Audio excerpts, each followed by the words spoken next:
in its effort to further strengthen its linkages and cooperation with regional educational institutions, non-government organizations, and local government units. The Cultural Center of the Philippines, through its Cultural Exchange Department, launched the Kaisa sa Sining Regional Arts Centers in 2014 with a pilot network of 9 organizations across the archipelago. A partnership program that aims to broaden public participation in the arts, promote and showcase artistic excellence, and facilitate a vibrant collaboration between and among communities. The Kaisa sa Sining Network has already grown to a total of 56 organizations in 46 communities all over the country, 21 in Luzon, 17 in Visayas, and 18 in Mindanao. In 2018, a series of Kaisa sa Sining regional forums were conducted, and the KSS Visayas Network agreed to institutionalize an awards program that will recognize outstanding artists, cultural workers, and organizations in Visayas. And that was the birth of the Kaisa ini sa Sining Lunsay nga Artistang Pilipino or KSSLAP Awards, a recognition for outstanding Visayan artists, cultural workers, and organizations. The KSSLAP Award serves as an inspiration to fellow Visayans as it becomes a proof of the value of work, gives approval and gratitude for excellent work, embodies a sense of ownership that makes the community become aware of the shared outstanding accomplishments.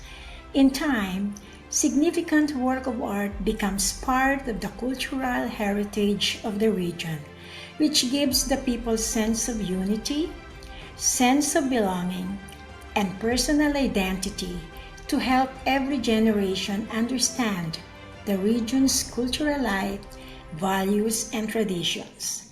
Salamat gid Ginoo at sa tanan.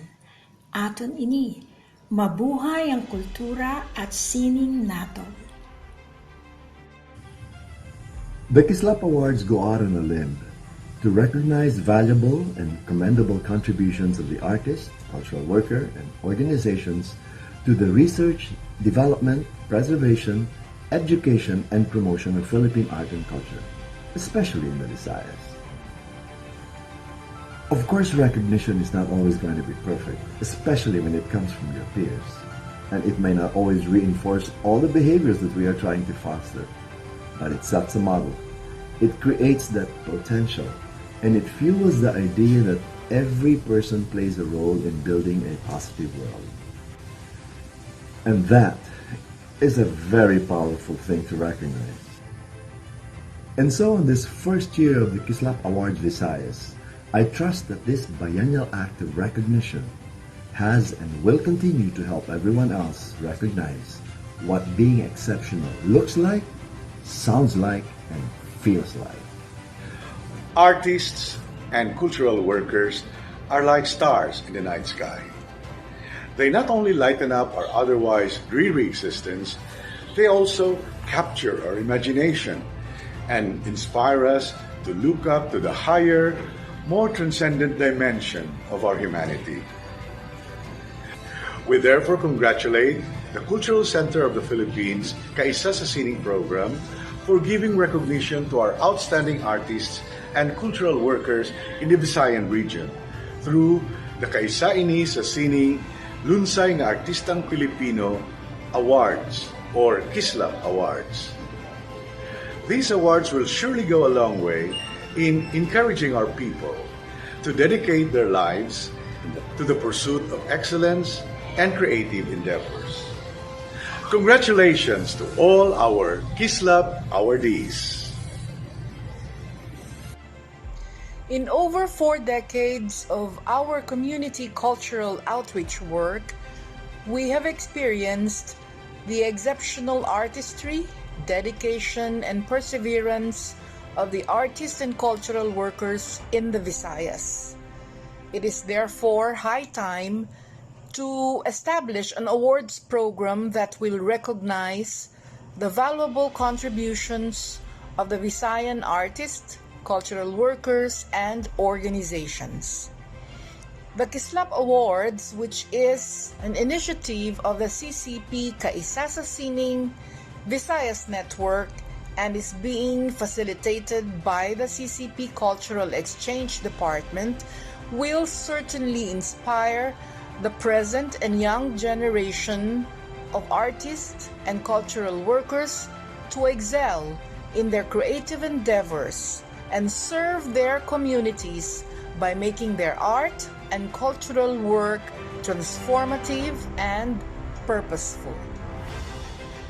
The KSSLAP Awards recognizes Visayas individuals and organizations who have exemplified commendable work and services in cultural and artistic endeavors and have been in the forefront of the research, development, preservation, education, and promotion of arts and culture in Visayas for at least 10 years or more.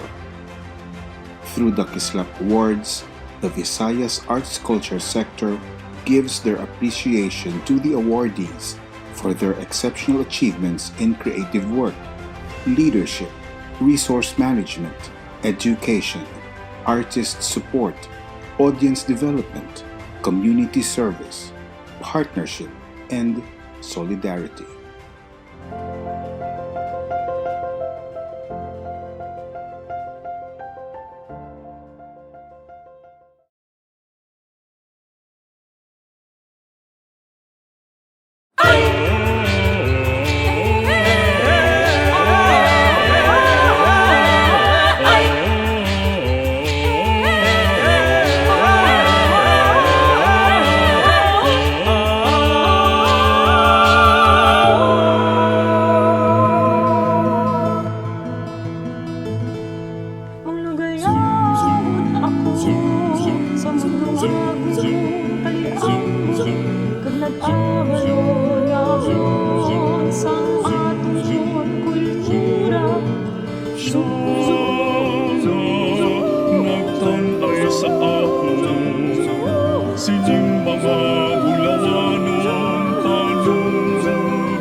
Sa bisan kung ano pa ang mga kamanggaran, brilyante man kukumbulawan, hindi papayuan, ang parablyon sa ating kabigulangan, dalayon nga patin aron, pag-aang ligo,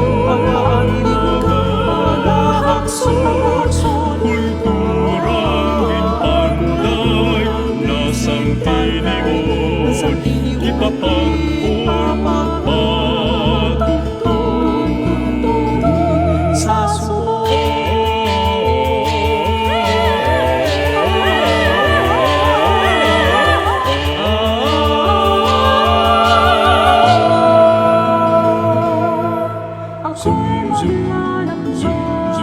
Sa masining makulay at umaanong habi ng sariling kultura na siyang nabigay sa akin nitong mga ginintuang pamahalaan.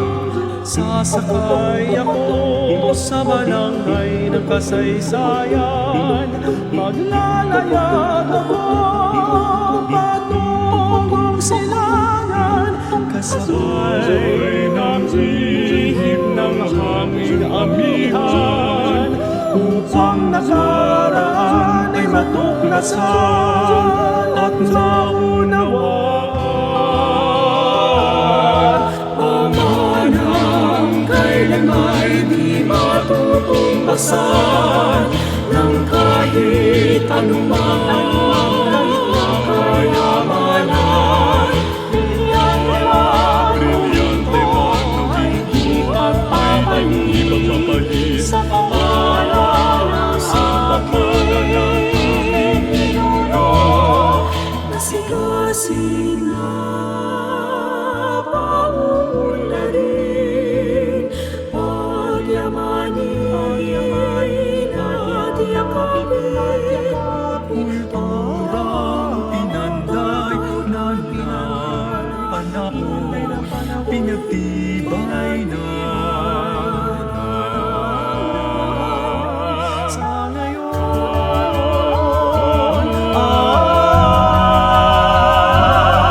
Panubliw na hindi matutungan sa bisan kung ano pa kamagaran. Brilyante man mula ba'y hindi mapailuhan, sa pagleon sa taong ating kulangan.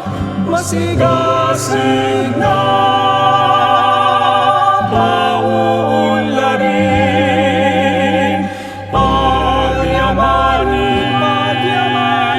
at yakapin. Kulturang pinanday na ng panahon, pinagtibay na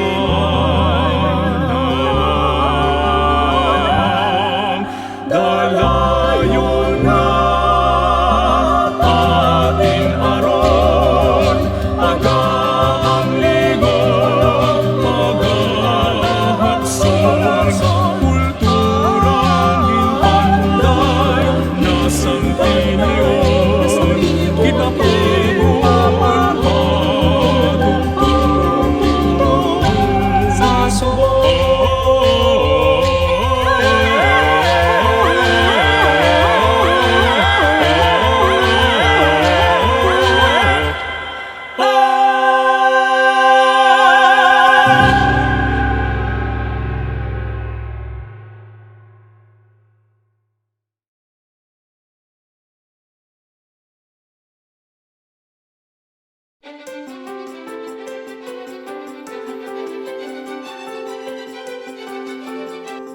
On behalf of the Cultural Center of the Philippines, I would like to congratulate the Visayan awardees of the first KSSLAP sa Sining. Lunsay nga Artistang Pilipino Awards. The KSSLAP Awards, which is an initiative of the CCP Kaisa sa Sining Visayas Network and facilitated by the CCP Cultural Exchange Department, is indeed a great opportunity to recognize deserving Visayan artists, cultural workers, and organizations who have exemplified commendable work and services in cultural and artistic endeavors and have been the forefront of the research, development, preservation, education, and promotion of the arts and culture in the Visayas region for more than a decade.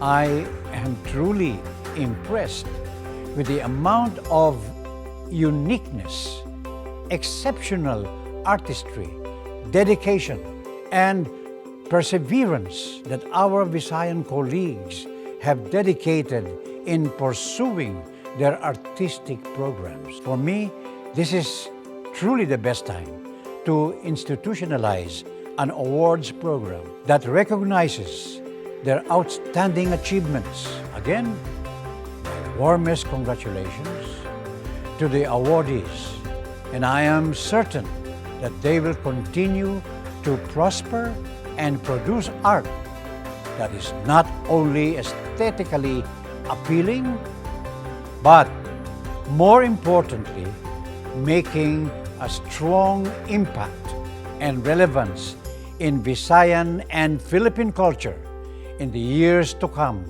despite the continuing threat of the COVID-19 pandemic. Mabuhay at daghang salamat sa inyong tanan. This is Chris Migliado, Artistic Director of the Cultural Center of the Philippines, and I am here to welcome you all to the very first KSSLAP or Kaisa ini sa Sining Lunsay nga ARTISTANG PILIPINO Awards or 2021 KSSLAP Awards for outstanding artists, cultural workers, and organizations in Visayas. This is conferred by the Cultural Center of the Philippines together with the Kaisa sa Sining Regional Arts Centers and with the Cultural Outreach Department. Most, if not all, of these awardees are I know personally, so it gives me great pleasure and honor to say their names. So here they are: Alfonso Tesoro, Lutgardo Labad, Peque Gallaga, Marilyn Gamboa, Ian Casocot, Jess De Paz, Dennis Sugarol, Dr. Jesus Encelada, Dr. Elizabeth Susan Vista-Suarez, the Silliman University Culture and Arts Council, the Negros Cultural Foundation, Calbayog City Arts and Culture Office, Youth Advocates through Theater Arts or YATA. Thank you very much for your invaluable contribution to the arts and culture of our country. Congratulations once again from the community of artists of the Cultural Center of the Philippines. Maraming salamat and padayon. Lutgardo Gardy Labad. Popularly known as Gardy, Lutgardo Luza Labad has composed music for more than 70 films. 9 of those he earned the Best in Film Scoring. The most significant ones were Lino Brocas, Tinimbang Ka Ngunit Kulang, Eddie Romero's Ganito Kami Noon, Paano Kayo Ngayon, Elwood Perez's Bilangin Mo Ang Mga Bituin sa Langit and Pakawalan Mo Ako, and Mario de los Reyes's Naglalayag and Magnifico. Gardy is one of the original members of the Philippine Educational Theater Association or PETA, who trained under the personal tutelage of founder Cecil Guidote Alvarez and was instrumental in forging its curriculum for 21 years. He was behind the organization of 15 national and international festivals on theater and culture. He directed about 50 productions with PETA in Manila and with theater groups in Bohol, across the country and abroad, where he helped build the migrant workers' theater groups in Europe in the 80s. Gardy was twice the head of the National Commission for Culture and the Arts, NCCA, Committee on Dramatic Arts. Gardy has contributed to the creation of Visayan cultural networks such as the Teatrocon for Western Visayas and Tabuk for Central Visayas. Then in 1996, Gardy Labad came to Bohol and he rediscovered his roots and he decided to relocate here. He assisted me in one of my stage productions, and that started a friendship and a series of collaborations that would soon blossom and bear positive fruits both for the province and for our people in a few years' time.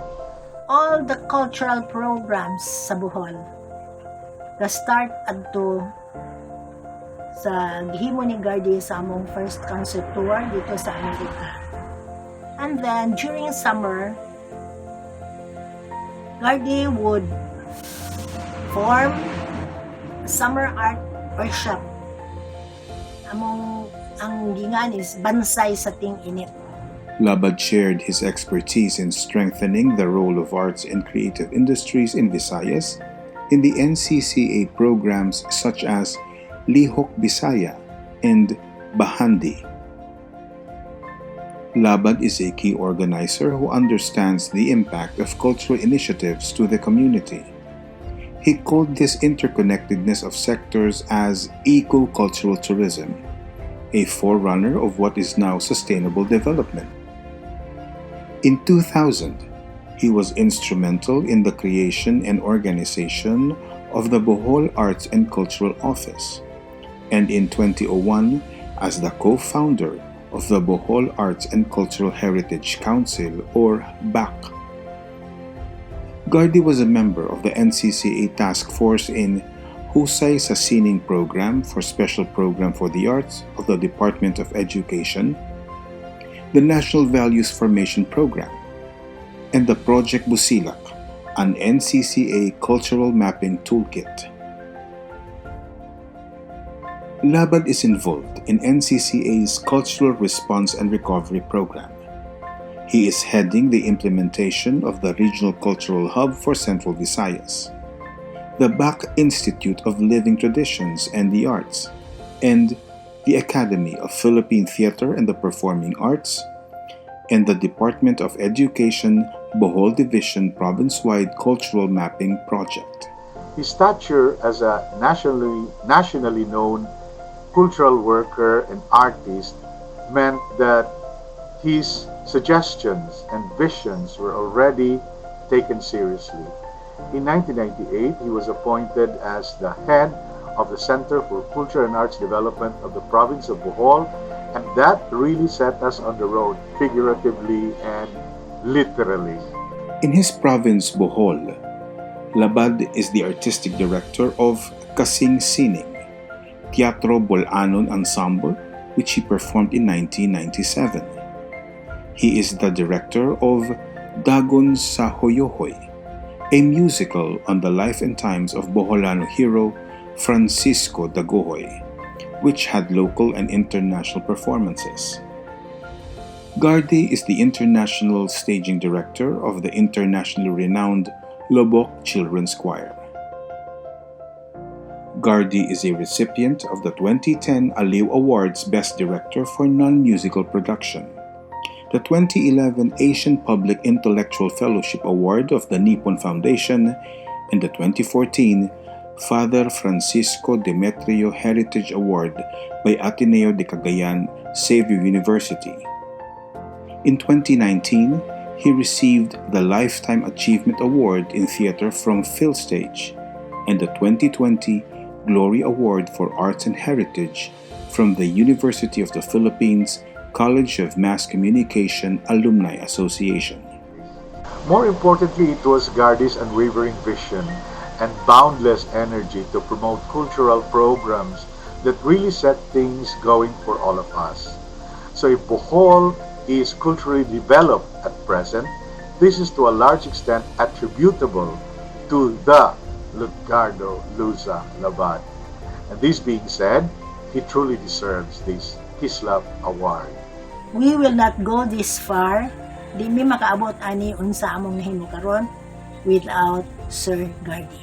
And thank you and congratulations, Sir Gardy. Lutgardo Labad's 2 decades of dedication to the cultural development of Bohol is evident in the consistent growth of community theaters, which in turn enriched the community-based programs in culture and arts. As a whole, its significance led to the creation of BOCAG, or Bolanong Kabilin Atong Gibahandi, a network of community-based arts program for the creative economy in Bohol, a testament that culture and the arts can unify a people's consciousness and deepen their valorization of history, heritage, and creative expressions.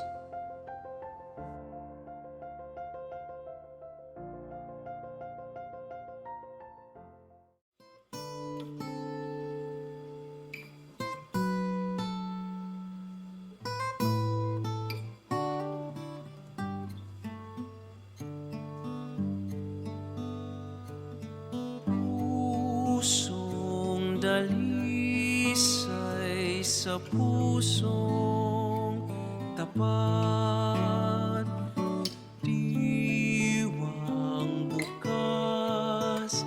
sa loobing wakas, pag-ibig natin tagos sa pangarap, sa lupa, sa ulap, sa dilim at liwanag.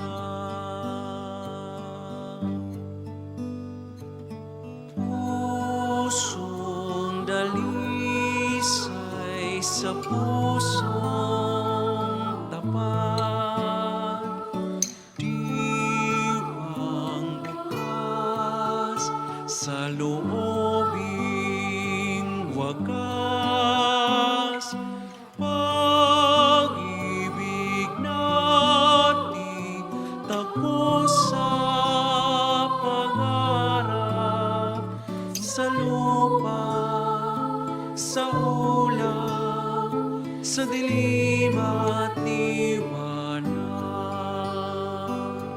Ang tanging ilaw pag puso'y sinugatan, pagtitiwal ng tunay.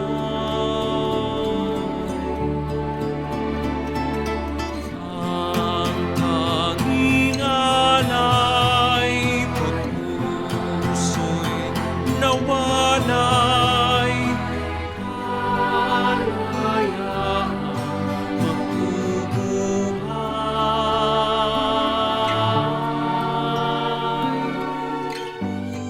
Pusong dalisay sa pusong tapat, diwang bukas sa loobing wagas, pag-ibig natin tagos sa pangarap, sa lupa, sa ulap, sa dilim at liwanag.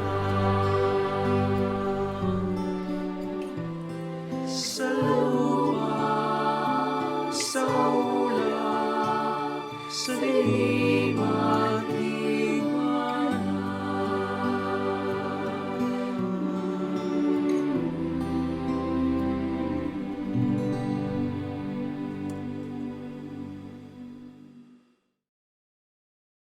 Jesus Jess de Paz. At a young age, Jesus Jess de Paz knew that he will be a dancer.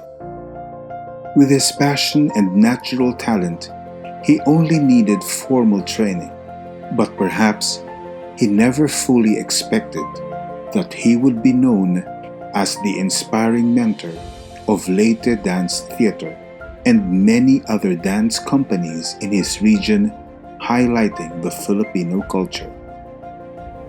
How does one describe in 1.5 minutes the life work and achievements of a man who has dedicated himself to dance, to education, to his birthplace, to his family, and to those he has mentored to follow in his footsteps?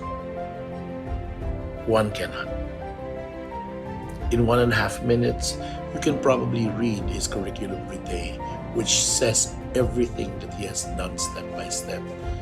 But only knowing the legacy of his work and seeing the results of the people he has trained can one get a good idea of what this man has done. De Paz was an artistic director, choreographer, educator, researcher, and trainer for the past 49 years. Under his guidance, the Leyte Dance Theater toured the USA 7 times with many standing ovations at each performance. Among his best and lasting works were Anhadi, Balyo, Pintados, Purundok, Bahandi, Anibong, Romeo and Juliet Today, and The Dream. De Paz also took on the full-length Nutcracker, The West Side Story, and Broadway hits. As a tribute to the Doña Paz tragedy victims, he produced Tatlong Handog. To a Jess De Paz audience, every piece of these performances was a delightful and new experience. Jess De Paz took rigorous lessons from the masters to include Alice Reyes, Eddie Elejar, Martha Graham, Pauline Conner, and Ian Strepling. He was a dance scholar in Joffrey School of Ballet, New York, and in the Cultural Center for the Philippines School of Dance. He was the Philippine representative to the ASEAN Training in Dance, Music, and Choreography in Bangkok, Thailand, and several other countries. As an artist and mentor, De Paz made significant contributions such as the establishment of the Academy of the Arts at Leyte State College, the formation of the Leyte Dance Theater Arts Center, the transformation of Philippine folklore, myths, legends, rituals, songs, and stories into dance drama and ballet, the organization of Dance Corps, Dance Repertory, Dance Theater of Tacloban, LSC Dance Theater, LNU Dance Theater, Kaliawan Performing Arts Group, Candaya Arts Council, Folk Dance Society Region 8 Chapter, and Choreographers Forum. In competitions, his dance troupe was the grand champion in the International Folk Dance Competition in Sabah, Malaysia, and Vietnam. He was awarded Best in Choreography in the National Himig Competition for 6 consecutive years. He was also responsible for developing dance artists who are recognized Filipino talents around the world.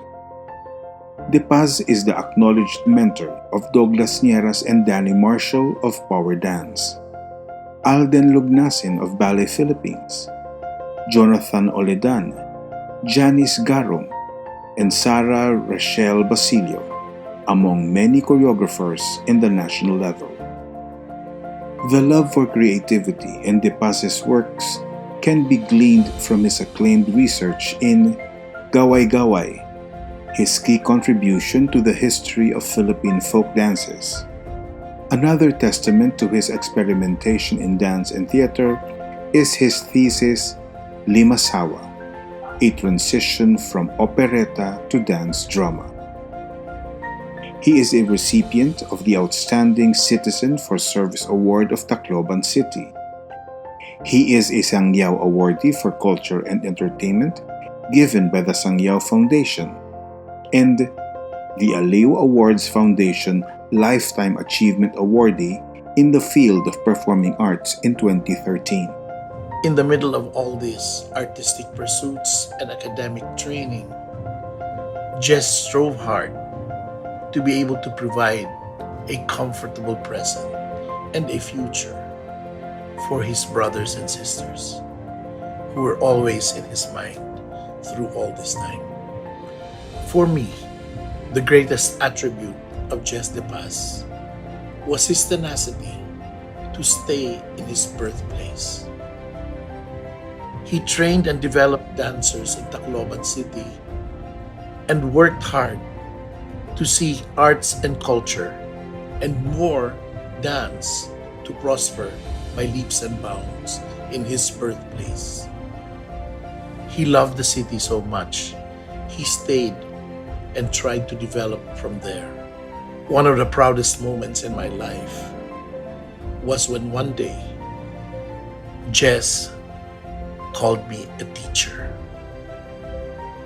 A great proud moment hearing this from a person I looked up to and idolized as the epitome of a good teacher. Jess De Paz's enthusiasm and generosity as an artist will always be remembered by the dance community in Visayas and the whole Philippines. As an artistic director, His contributions and experimentations in dance drama will continue to be a source of inspiration.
Youth Advocates Through Theater Arts.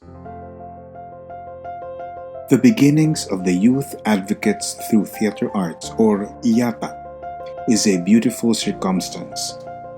Desa Quesada Pam, YATA Executive Director, did not expect that the participants of a 2005 theater workshop organized by the End Child Pornography, Prostitution and Trafficking and Philippine Educational Theater Association, or PETA, would express their desire and resolve to start a youth theater group, the first of its kind in Dumaguete.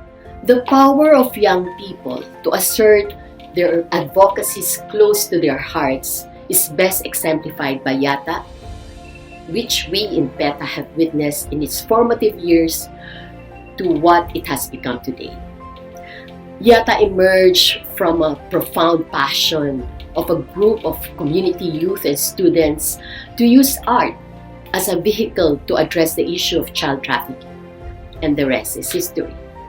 As a longtime partner of PETA's Theater for Development programs, YATA is headstrong in pursuing its vision of a just and humane society, weaving local to national issues that intersect with the lives of their communities that they serve, especially the young people. Theirs is a theater grounded in the local culture, language, and sensibilities, and you see this in all the productions of YATA and in their training activities. Their untiring commitment is demonstrated by their enthusiasm to reach out to other parts of Visayas, throughout the archipelago, and even in Asia, developing programs to strengthen development efforts. Their example inspired even our social workers and caregivers based here in Metro Manila, who expressed hopes that they will be able to form a group just like YATA in their localities. So YATA, you've come a long way. You definitely deserve this award. Mula sa PETA, congratulations at padayo. Naging fan ako ng mga kabataang artist ng YATA matapos ang una kong acting workshop sa kanila noong 2009. Humanga ako sa kanilang puso, sa kanilang pagkatao. Hindi sila yung stereotypical na maangst or rather paangst ng mga bagets, pero konektado sila sa kanilang damdamin. Matalas ang talino, pero hindi pa intelektual. Malinaw ang paninindigan sa tama at mali, pero never na naging self-righteous. Natural sa kanila ang empathy, mahusay na team players, bukas, walang pagpapanggap, totoo. Ika nga, simple yet profound. At first, YATA's performances were few since the group had no funding. However, they were engaged by non-government organizations who commissioned them to do an informant on issues of rape, human trafficking, and domestic violence. YATA started performing in community venues and reached more than 5,000 audiences in 1 year. The cultural campaign earned them the 2008 10 Accomplished Youth Organizations from the National Youth Commission. Since then, YATA went on to stage youth productions such as Ang Taytayan ni Fabian through a PETA grant. In 2011, it received help from the United Evangelical Mission from Germany to promote responsible teen behavior. YATA responded with a module, Youth Think and Act, that culminated with a performance or original teen plays in public spaces. YATA served as secretariat for NCCA's National University and Community Theater Festival, Visayas Leg in 2012. It was also the partner of the Cultural Center of the Philippines in implementing Kalinga ng Sining, an Arts for Healing program. In 2013, YATA produced and toured the musical Bacchus, adapted from the work of Lisa Magtoto as part of the PETA's Project on Positive Discipline. The Consuelo Foundation chose Yata to manage its Life Skills Plus program, which included trainings in skills for life, adolescent reproductive health, child sexual abuse prevention, advocacy theater, among others. On its 10th year anniversary, Yata collaborated with Bell Tower Project on the iconic musical Sharon Mani. It was also involved with the Negros Cultural Foundation for NCCA's Mugna, a cultural development plan involving Dumaguete, Bais, Amlan, and Bayawan. Yata organized summer theater programs for children and teens and worked closely with the Dumaguete City Tourism during the National Arts Month and the Sandurut Festival. It has facilitated theater and creative workshops in Leyte shortly after Typhoon Yolanda, in Surigao, Misamis Occidental, Palawan, Samar, and other parts of the country. In 2017, it participated in the Asian Youth Theater Festival, and in 2018, the group toured its productions Dagit and Billy the Bully to Misamis Occidental through a CCP local tour grant. Yata managed the NCCA's 2019 Tanghal University and Youth Theater Festival held in Dumaguete, General Santos City, Malabon in the National Capital Region, Pangasinan. Yata continued to work on a collaborative project Sigbin with Tabok Theater Network and on the 500-day countdown of the National Historical Commission of the Philippines production of Mangayaw.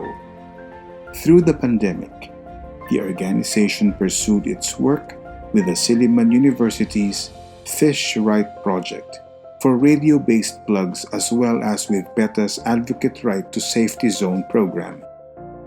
It helped organize Tampok 2020 and 2021 for the NCCA Committee on Dramatic Arts. It was involved in a webinar with ASEAN and Japanese theater artists through Onstage with Japan Foundation Manila. Following health protocols, Yata produced 2 full-length productions, Baling Mingawa and Pulang Langob in 2020.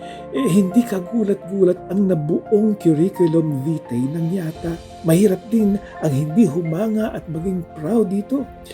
Maaaring sabihin libo-libo na ang naabot ng kanilang mga orihinal na produksyon, workshops at iba pang pakikipag-ugnayan sa lipunang kanilang ginagalawan. Sa magiting na pamumuno ni Desa Quesada Palm, binigyan nila ng malinaw na tinig ang kabataan ng Kabisayaan upang harapin ang mga isyong tulad ng child trafficking, young people's rights, violence against women and children, rape, adolescent reproductive health, life skills, arts for healing, positive discipline at iba pa. Umabot na rin sila sa Luzon, Mindanao at maging sa Singapore. Madalas kapartner pa at dala ang tiwala ng mga institusyon na tulad ng PETA, CCP at NCCA. Kahanga-hangang tunay. Kaya mabuhay kayo Yata. Padayon. As a theater group, Yata shows it can be prolific in developing the creative potential of young people and communities while producing relevant and excellent artistic products that raise awareness. Above all, it aims to inspire and push change through performances, training, advocacy, and linkage building.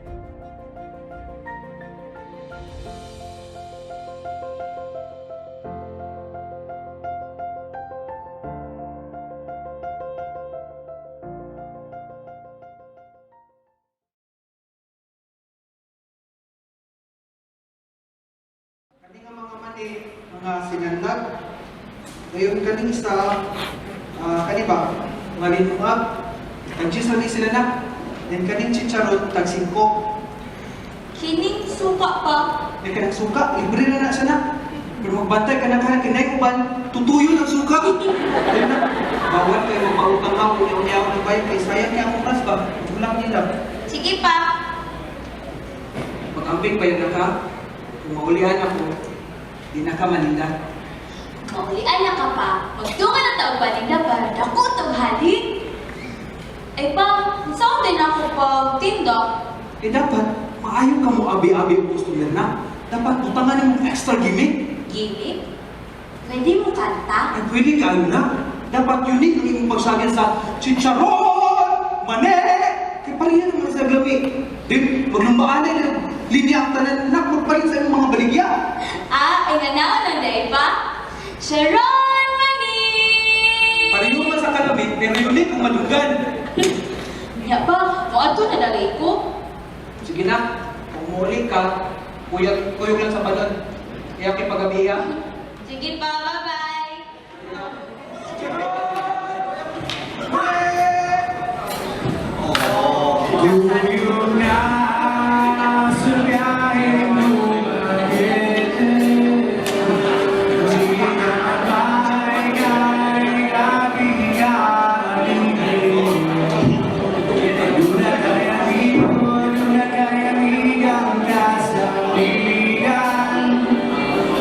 Sa Dumaguete, kalibay ang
The Cultural Center of the Philippines, kaisa sa Sining Regional Arts Centers Visayas, confers the 2021 KSSLAP Award. Kaisa ini sa Sining Lunsay nga Artistang Pilipino, a recognition for exemplary work and services in cultural and artistic endeavor that have significantly contributed to the propagation, development, and promotion of arts and culture in Visayas and the Philippines to Lutgardo, Gardy, Labad. The award, though nominally for me and my work in the Visayas region, is really for our work together in the Visayas in the last 50 years, where together with drama and cultural groups, we partnered and collaborated to sustain the passion, the fire, the commitment of a truly people's theater and a people's culture in the Visayas. 5 decades of sustained interaction, friendship, and love, all consumed with the burning desire to transform the lives of our fellow Visayans. First decade, spreading the potentials of the arts workshop for conscientization for the arts. Sa pangalawang dekada, seeding transformations through the theater, strengthening the national theater movement as a response to martial law. Third decade, it was a Celestini coincidence with the Lobok Children's Choir and the provincial government of Bohol. For 4 years, we triumphed in spreading theater and culture in the province, and it climaxed with the Galimpook. In 1994, we brought the genius of the Visayas in a CPG Festival of the Arts with the NCCA and the CCP Visayas, harvesting the fruits of theater work in the Visayas. Fourth decade, deepening theater practice anchored in the principles of sustainable development, experimenting with how the arts could be used to promote the Millennium Development Goals. And the last decade, I must declare that this has been the trust and support of our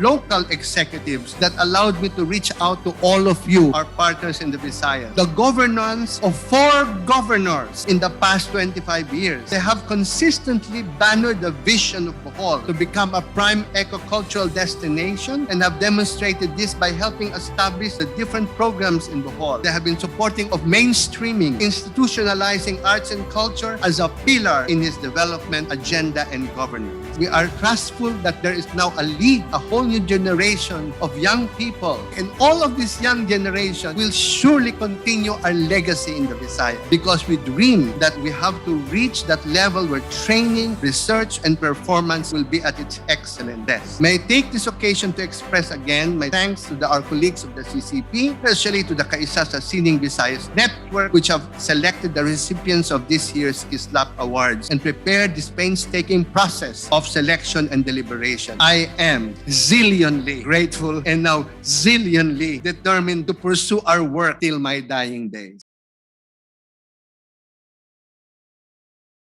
Jesus Jess de Paz, posthumous award received by Vilma Natividad, niece of the late Jess de Paz.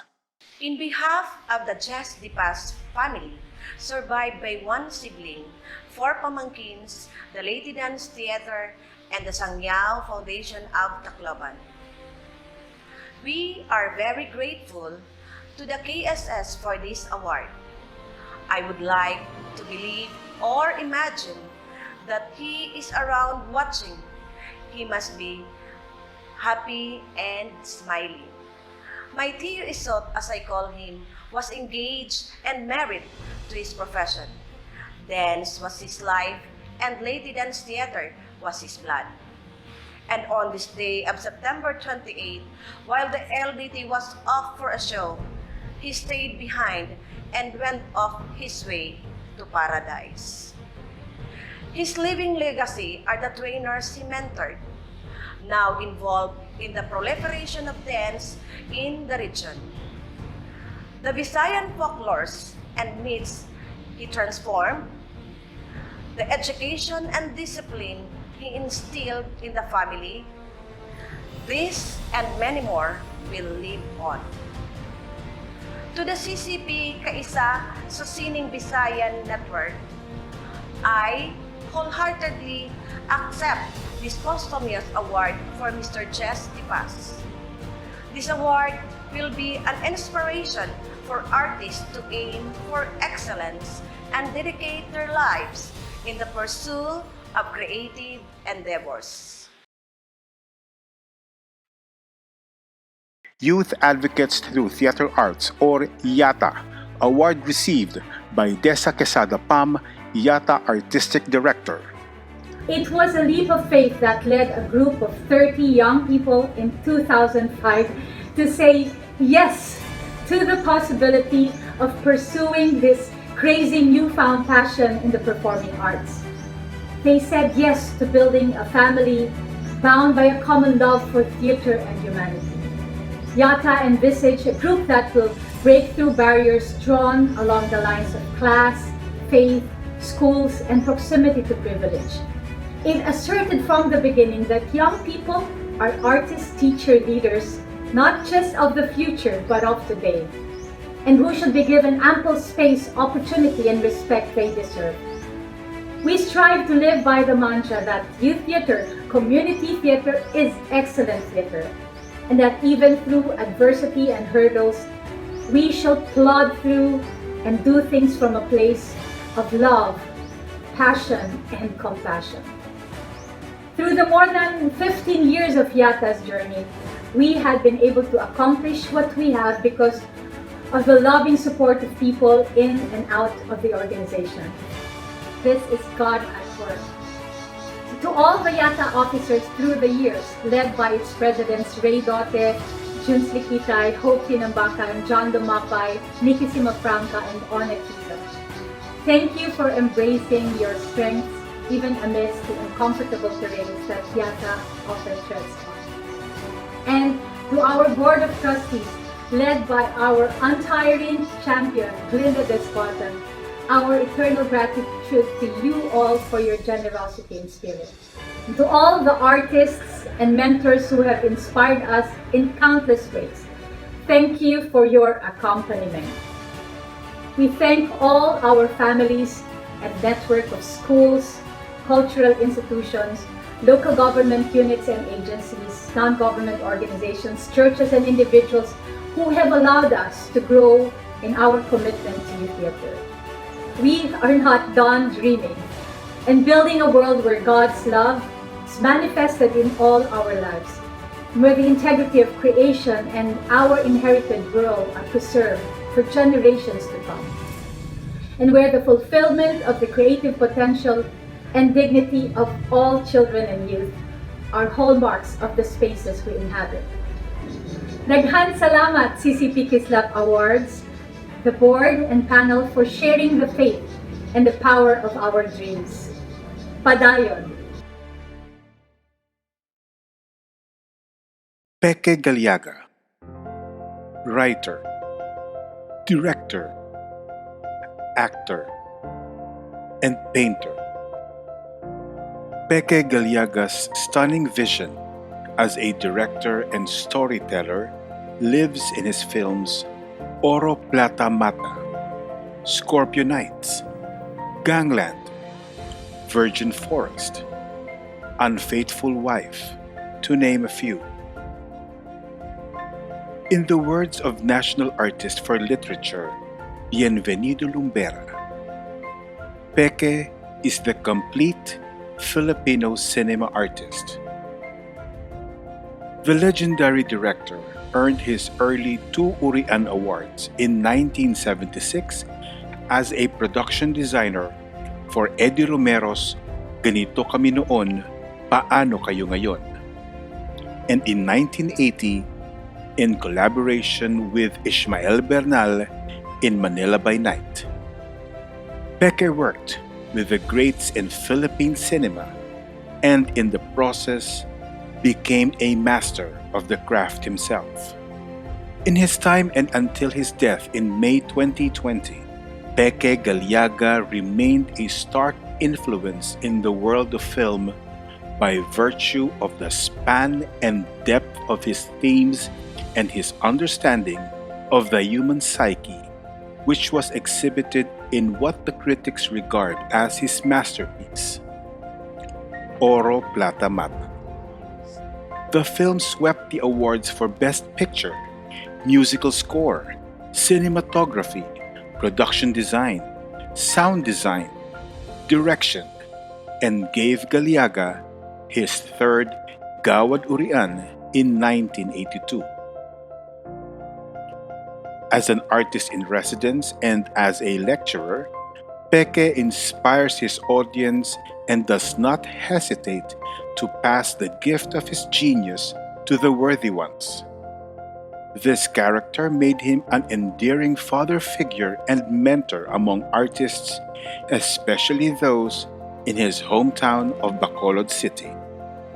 As a Negrosanon and a Lasallian, Peque never shied away from the artist's duty to his home in favor of Manila, where his major affiliations were. Proof of this dedication is evident in his Negro Summer Workshops, where together with friends in the industry like Lori Reyes, he developed his own brand of being, acting, film production, and improvisation studies. Peque is an exceptional artist of many talents. A visual artist, a film and stage actor, designer and director, a poet and screenwriter, and a teacher mentor for young artists. Peque's rich creative imagination, his distinctive Filipino sensibility, mark his filmography of more than 40 films. His gift of exploring compelling narratives, creating stunning images, and drawing excellent ensemble performances magically transports us to a world of his creation. Be it of epic scale as in Oro, Plata, Mata, or a dark and stark microverse as in Sonata. When we were shooting Sonata, one of the last films that I co-directed with Peque, we were looking out from the balcony of Hacienda Rosalia. We were watching the shot being set up. And I remember it was so impressive to watch at least 3 generations of Negrosanos working as professionals in the making of a film, either as part of the camera department, or the art department, or wardrobe, or lights department, or simply as part of the shooting crew or of the cast. That is Peque's enduring legacy to the arts community of Negros. And you know, it will linger on forever. Its effectiveness in character exploration, spontaneity, and awareness became so popular that celebrities from Manila flocked to Bacolod to attend the sessions every summer. The workshops led to many collaborations both on stage and films. It produced local talents and forged the skill of many actors and filmmakers, including Lawrence Fajardo, Borgie Torre, Jay Abello, Manny Montelibano, John Arceo, Tanya Lopez, and Jack Trino. Theater and film in the University of St. LaSalle, where Peque was artist-in-residence in 2000, continues to thrive, taking on new blood in Mascara Theater Ensemble, in the Bacolod workshops, and in many more independent filmmakers and theater artists. In view of Peque's excellence in his art and craft, his personal voice, his promotion of Filipino sensibility and soul, and his seeding a garden of young artists, Peque counts among the best gems of Philippine arts and culture, a diamond of the first water, truly deserving of the honor being bestowed upon him today.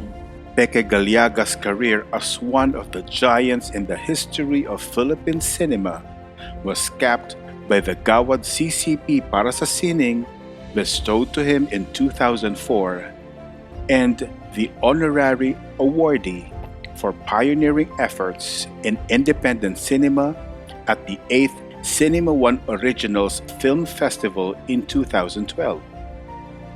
In his speech at the Gallaga Theater in 2019, Peque reiterated his belief on the creativity of his garden, Bacolod City, and its magical powers to keep growing, inviting, attracting young gardeners to work, to learn, to teach, to play, To create as what a garden should. In the words of Voltaire, Peque echoed, "Make your garden grow."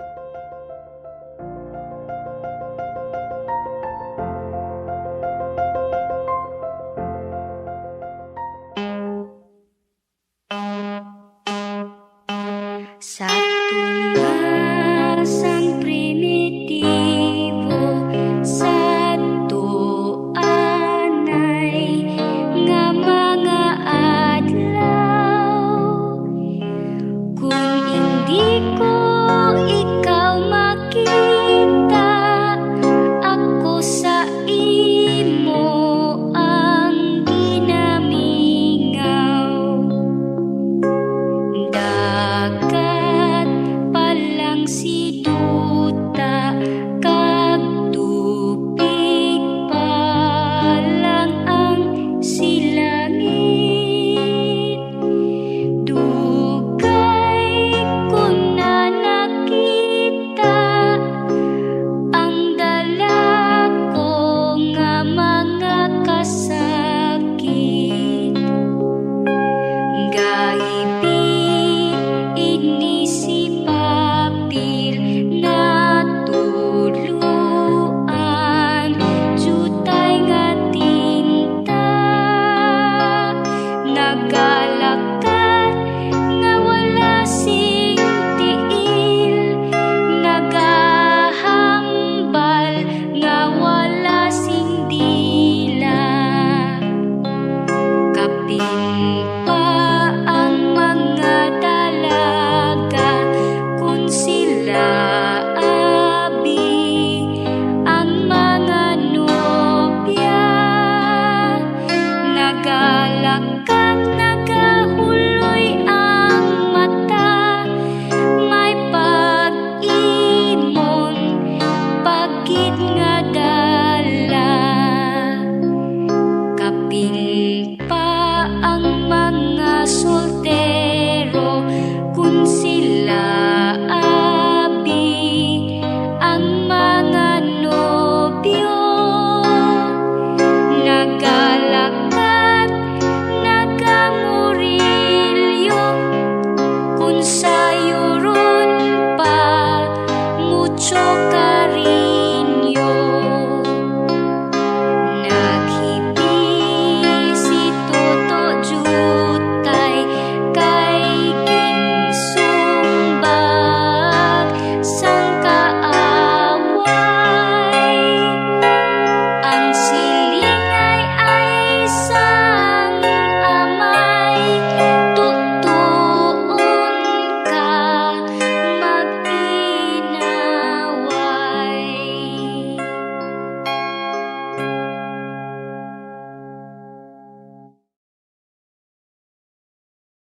City Arts and Culture Office, for the glory of Calbayog Nuns.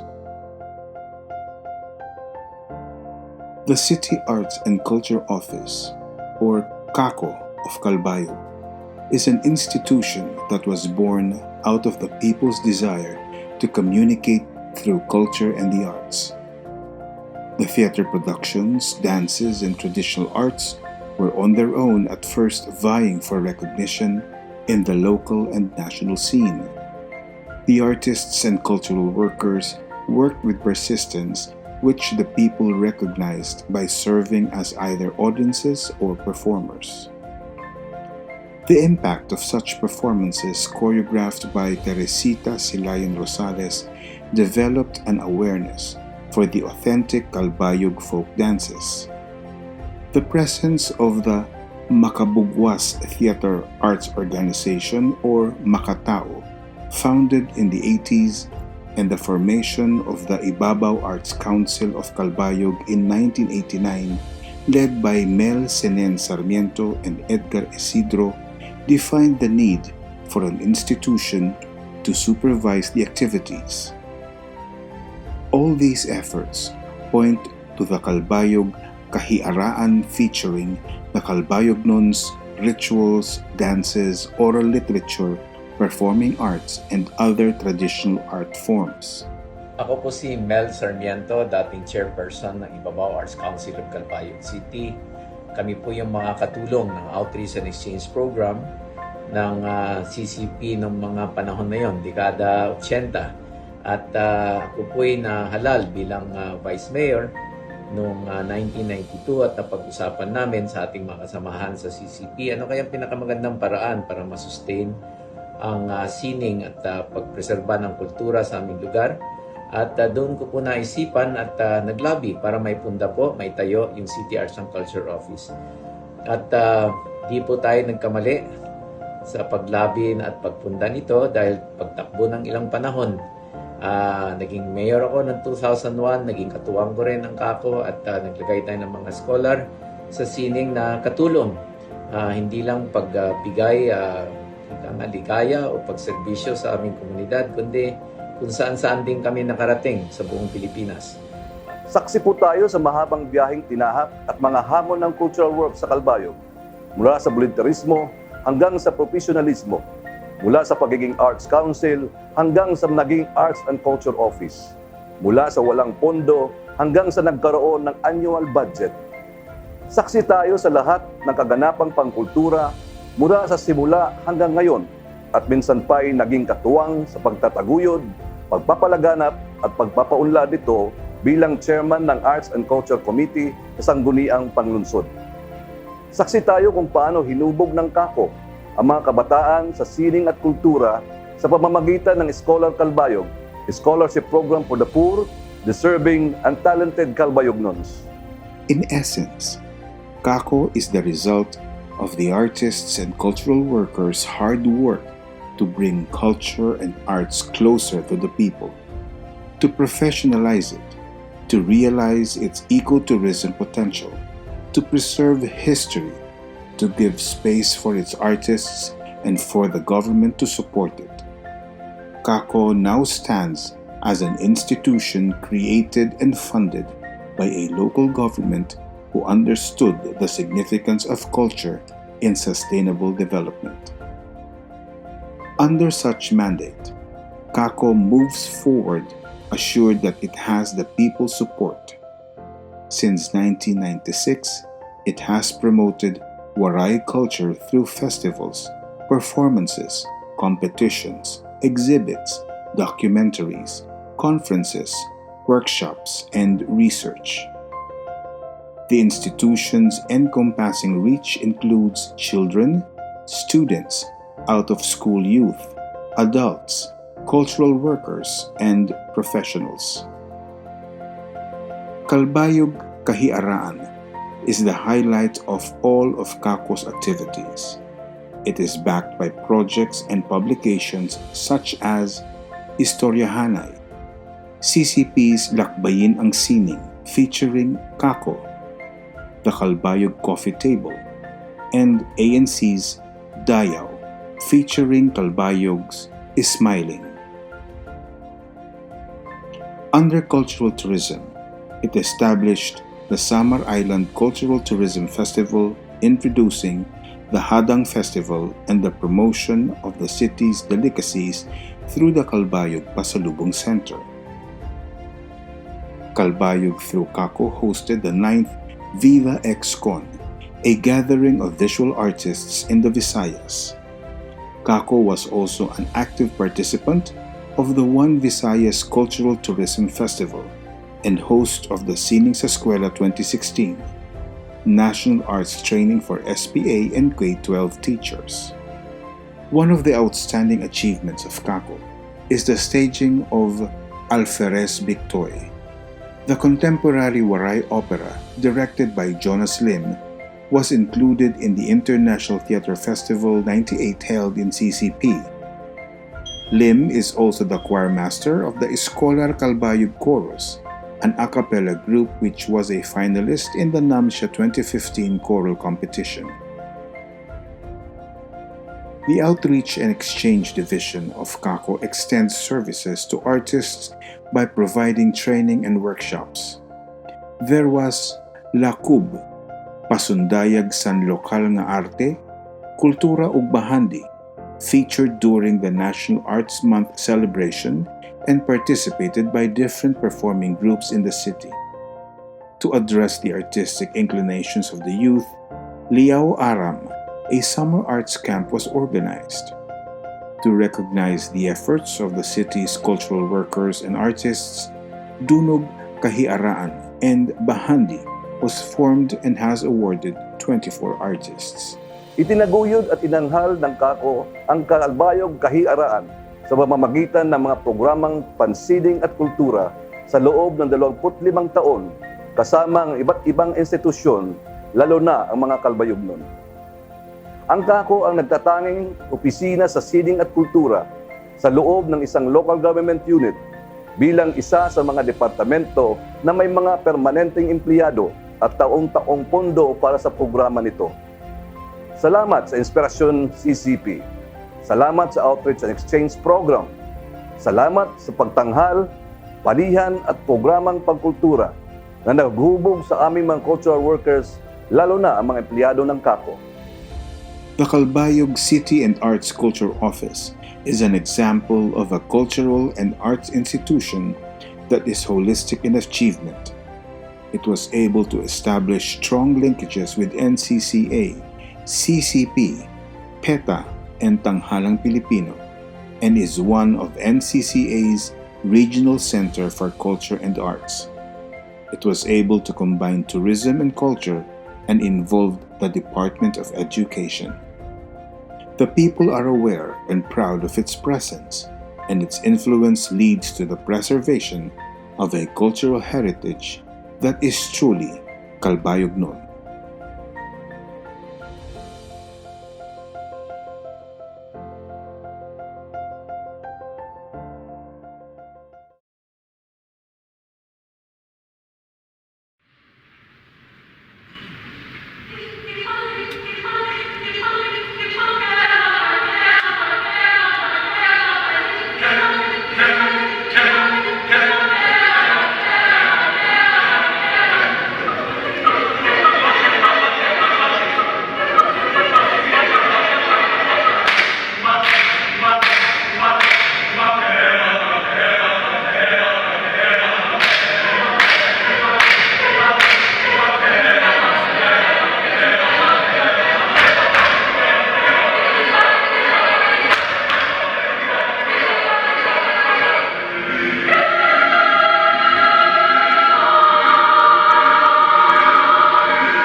Dr. Elizabeth Susan Vista-Suarez. Dr. Susan Suarez has worked all her life at Silliman University in Dumaguete City as a teacher, administrator, choral director, pianist, and visual artist. A piano major cum laude from Silliman University, Dr. Elizabeth Susan Vista-Suarez earned her master's degree in choral conducting from Combs College of Music, Philadelphia, Pennsylvania, and her doctorate in philosophy from Silliman University. Dr. Suarez studied music therapy in Eastern Michigan University, USA in 2015. Greetings, I am Michael Dadap, and I'm sending this message from the beautiful state of New Mexico, Albuquerque, New Mexico, with its beautiful mountains behind me. It is my privilege to send this personal message of congratulations to Dr. Elizabeth Susan Vista-Suarez for her outstanding accomplishments in the world of music and performing arts. Susan, you are a true inspiration to all young Filipinos and all young people around the world.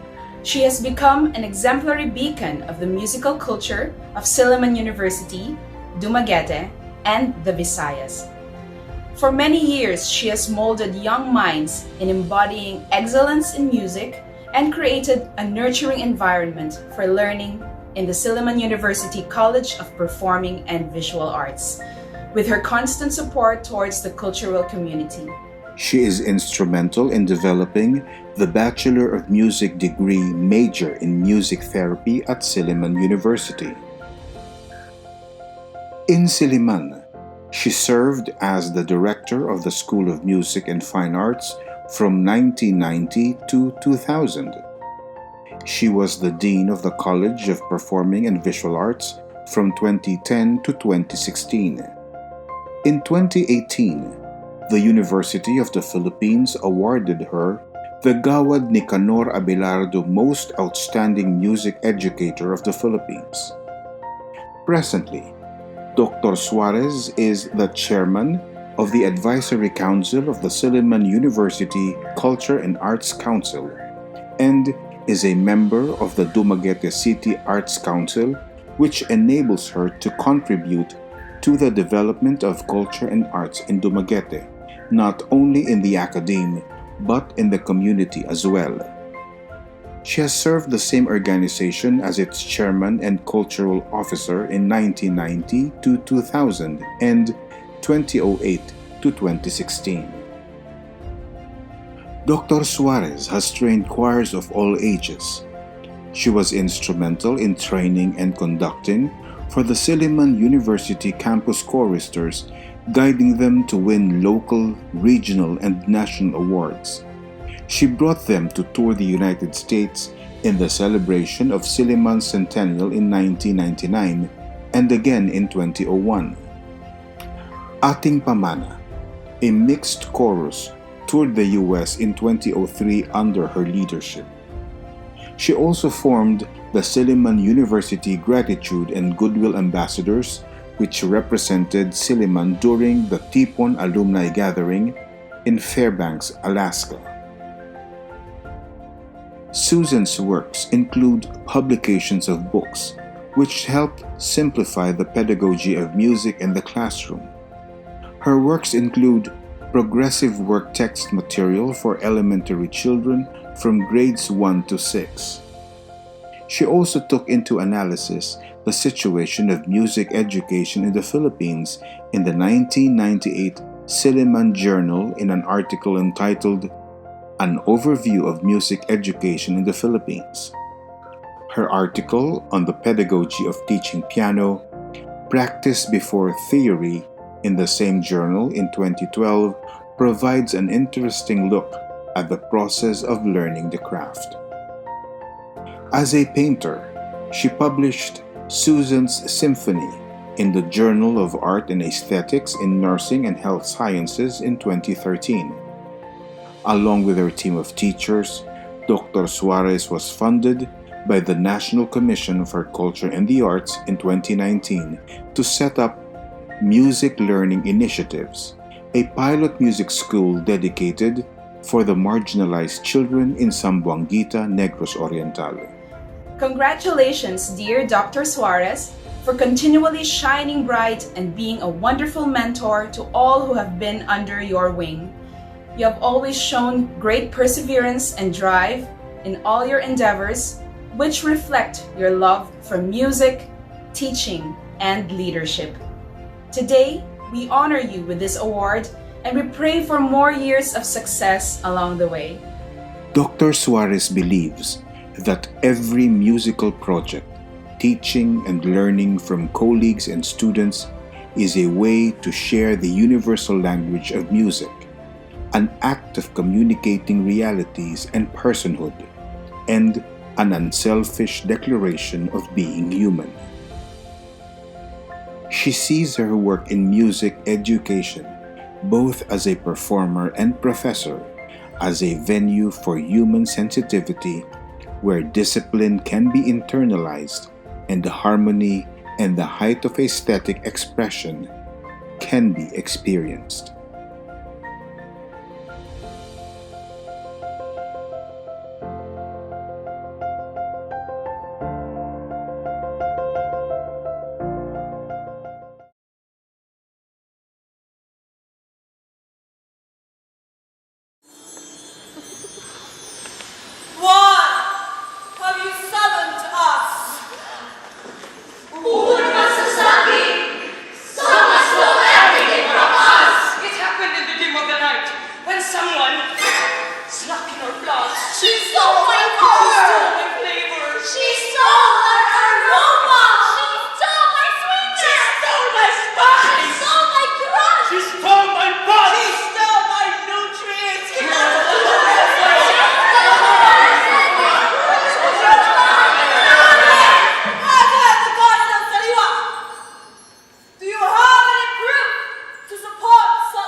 judge a book by its cover when you see this boy, for she's packed with vitamins, and that for sure is good.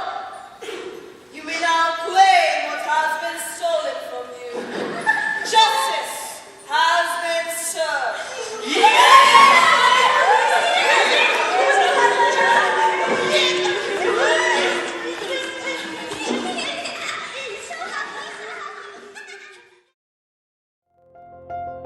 The 2021 KSSLAP Award is conferred to Peque Gallaga, posthumous award received by Madi Gallaga, widow of the late Peque Gallaga.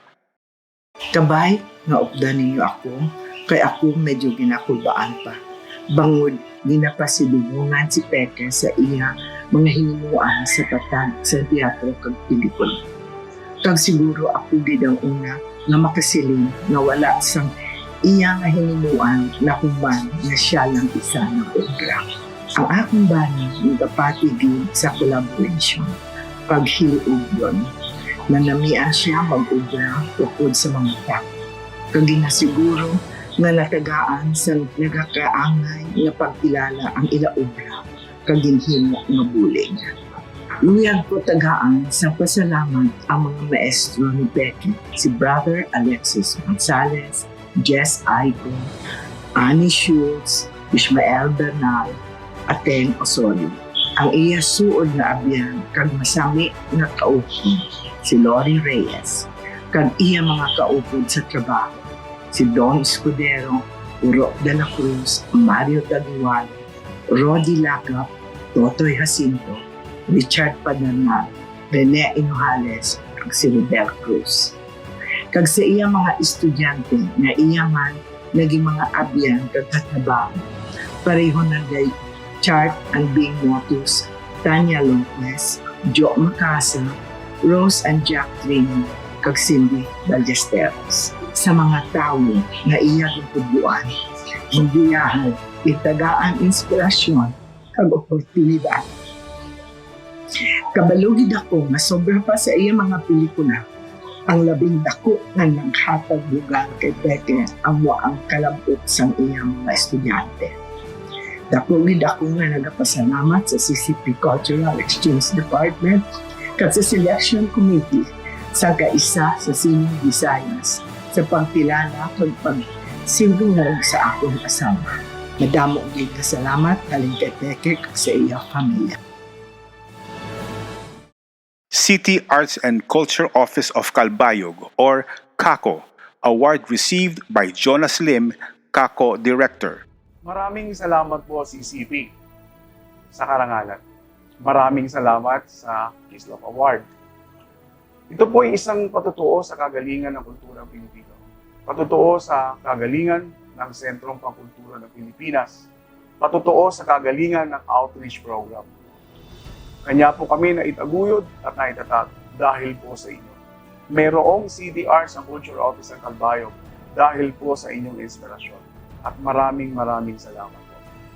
Tuloy-tuloy po ang pagpapayabong at pagtatanghal ng kulturang Pilipino at ang Calbayog kahiraan dahil po nagkaroon ng City Arts and Culture Office ng Calbayog City.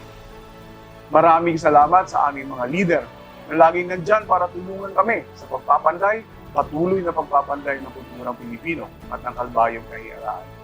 Maraming salamat, Mayor Indipuy. Maraming salamat, Mayor Mel Sarmiento. Maraming salamat, Mayor Onal Gatino. Maraming salamat, Mayor Diego Rivera. Board Member Julius Mangkol, ating Vice Mayor Jim Uy, mga konsihales at mga heads ng mga departments, maraming salamat po sa inyo. Maraming salamat kay Congressman Edgar Sarmiento. Sa mga scholars, ang mga magulang, lalong-lalo na ang mga empleyado ng City Arts and Culture Office, maraming salamat sa inyo. At sa mga Calbayog nun, ito po ang inyong tagumpay para po sa inyo. Maraming salamat.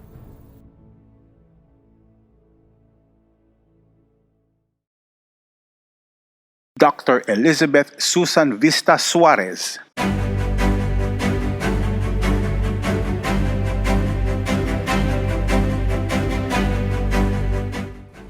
An award is a prize, a mark of recognition given in honor of an achievement or a credit for high-quality service. More than this, it is a gift given to a specific designate.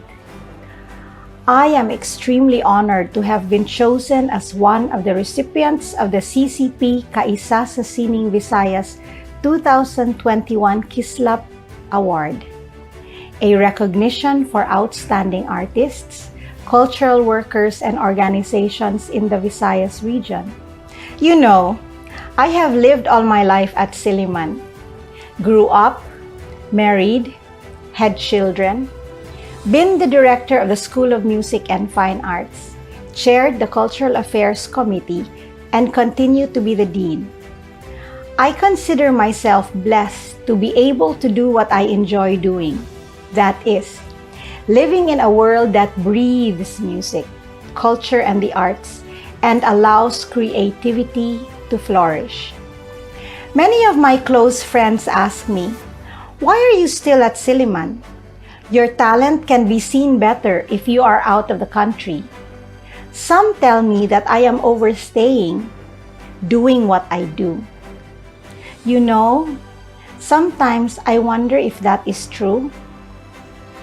But this recognition, this award, is an affirmation that although I engage in the promotion of music in this part of the world, the very essence of my work has found favor in no other than the prestigious institutions as the Cultural Center of the Philippines, the National Council for Culture and the Arts, and Silliman University, where the formation of my talent, humanity, and spirituality has been practiced.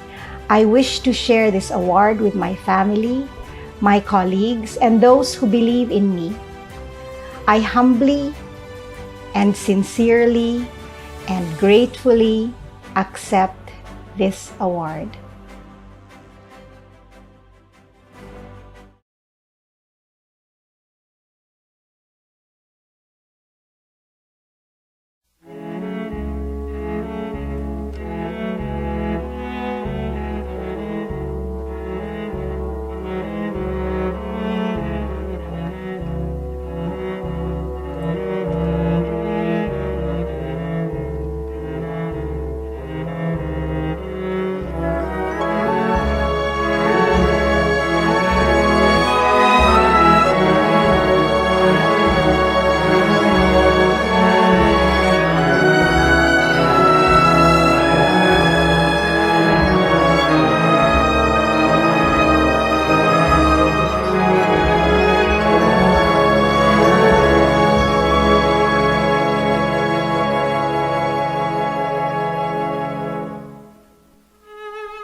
Your dedication to your craft and cultural vocation over the years are commendable.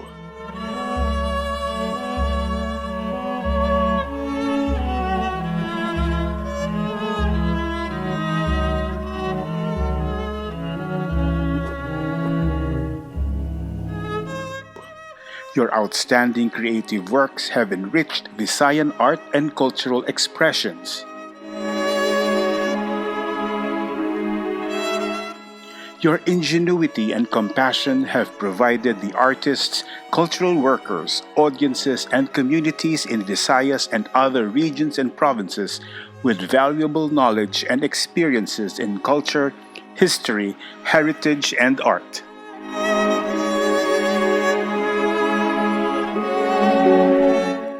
Your initiatives and steadfast leaderships have inspired and motivated others to pursue and support cultural and artistic endeavors in Visayas and other parts of the country.